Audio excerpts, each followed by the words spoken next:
What's going on, everyone? Welcome back, and today, as you've seen on the title, we're ranking my 10 worst / 10 most disappointing figures that I've collected this year. So without further ado, let's begin. So my honorable mentions begin with Studio Series Hot Rod, and I don't like this toy.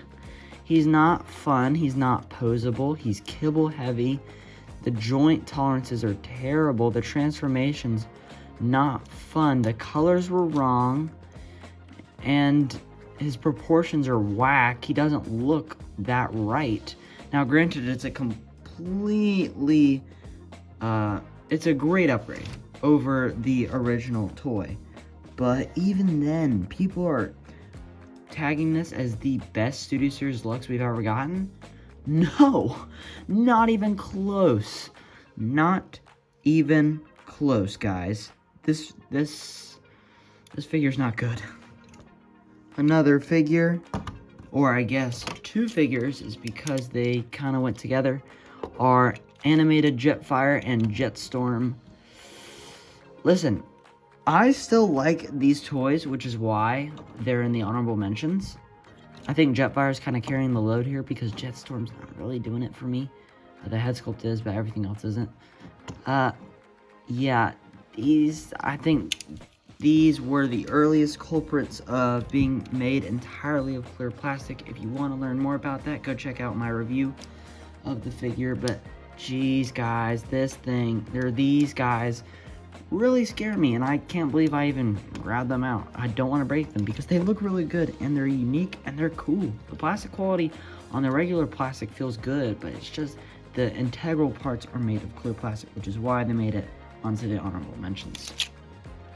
Another honorable mention, and the second to last honorable mention, is going to be this Alicon.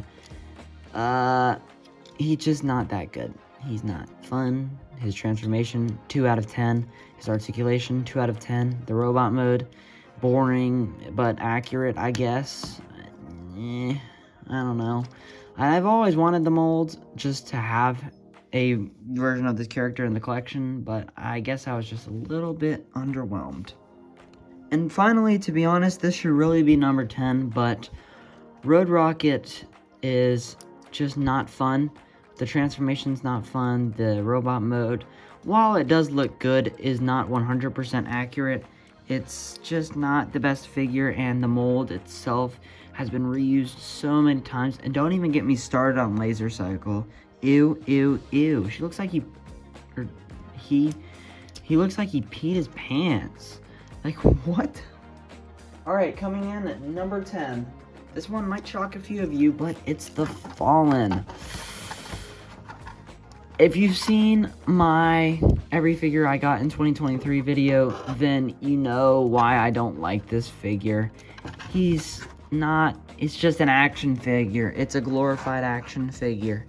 He looks fantastic though, which is the reason why he's number 10, but my figure does not work, like, at all. Like, at all.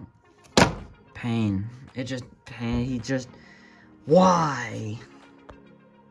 Another weird one is another 2 set, because honestly these figures are the exact same. It's Legacy, Bombshell, and Shrapnel. I was so disappointed by these figures here. I did do a review on Bombshell if you want to go check that out. These don't even have heels. I was so disappointed by these two. The effort on them ever since Kickback just seemed to fall off a cliff, and it really shows because they use the exact same legs. What did they do to Bombshell's head? Ew, they took one of the coolest designs and just made it crap. And Shrapnel, oh, this thing's terrible. They're fine representations of the characters, which is why they're not lower, but you know, they're still not good, and they still disappointed me greatly. Coming in at number 8 is Nightbird. What do we do? This is such a good design, and they just fumbled. They just fumbled the bag. Look at the backpack, first of all. You know, I don't really mind backpacks, but this is kind of nuts. All of this that hinges off. Now, I will give this thing credit. The transformation is actually pretty neat in the ways it works. But mine broke. Mine literally broke, and I had to glue it back on. Now, granted, it wasn't a permanent break or anything, but it still broke. And they could have just done so much more with this character and with this design. And I was just really let down. The only redeeming factors about this girl here is just that her head sculpt looks fantastic and that the GTR mode looks really good. But that's all those are the only two good things I can say about this figure.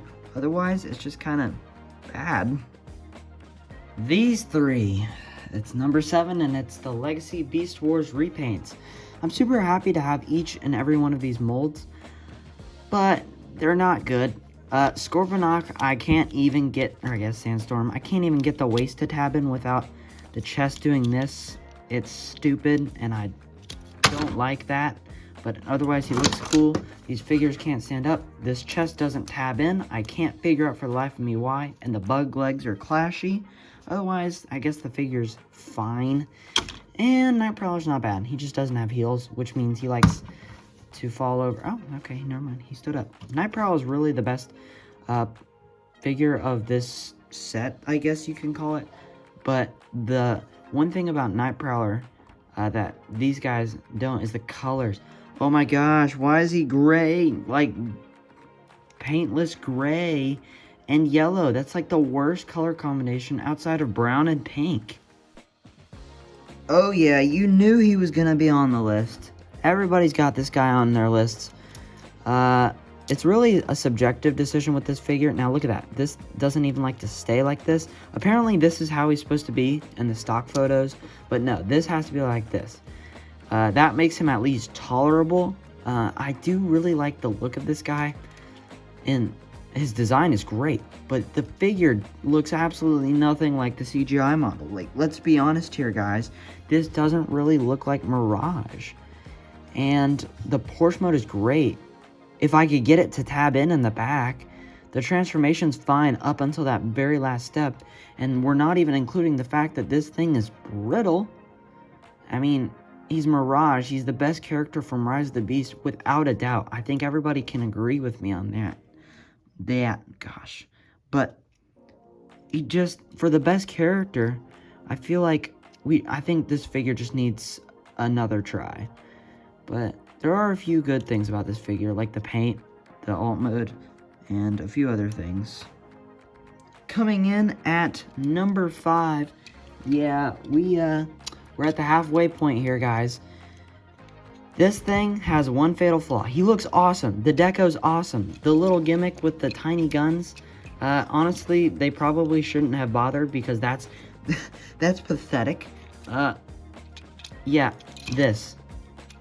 Yeah, every time I want to move his arm, this thing untabs. And what kind of gun is this? Like, I'm complaining a lot, but this is not a gun.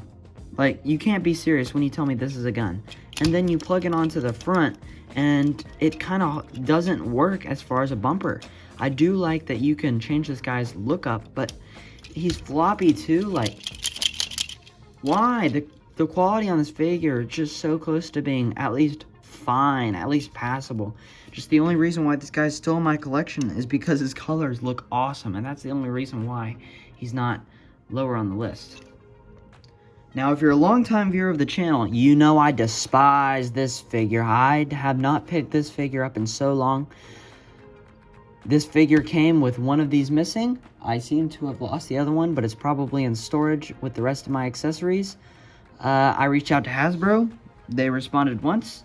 I told them I got it from Amazon, and it came missing a part, and they never responded, even though I sent them all the information they required. Now, here's the reason why I really don't like this figure. You're actually joking me. You're actually joking. This one arguably sounds worse and feels worse. This thing is not, he needed a little longer to cook in the hot, and I think that's where Dreadwing is a lot better, and that's why Dreadwing's not on this list, and that's why Skyquake is. So, you know, the jet mode's fine. The overall look is fine, but it's just that the two things there is just meh. Number 3 is a figure I wish I hadn't bought. I genuinely wish I hadn't bought this. Now, the top 2, I also wish I hadn't bought, but this guy is a different case. Look how ugly this thing is. I know it's accurate, but why do they have to make him so ugly? Like, ew, why does he look like this? And why is he so floppy, and why does everything just fall apart when I look at it the wrong way? He is terrible. He can't even stand up right with his feet pegged on. It's just, this thing is awful. He's just awful.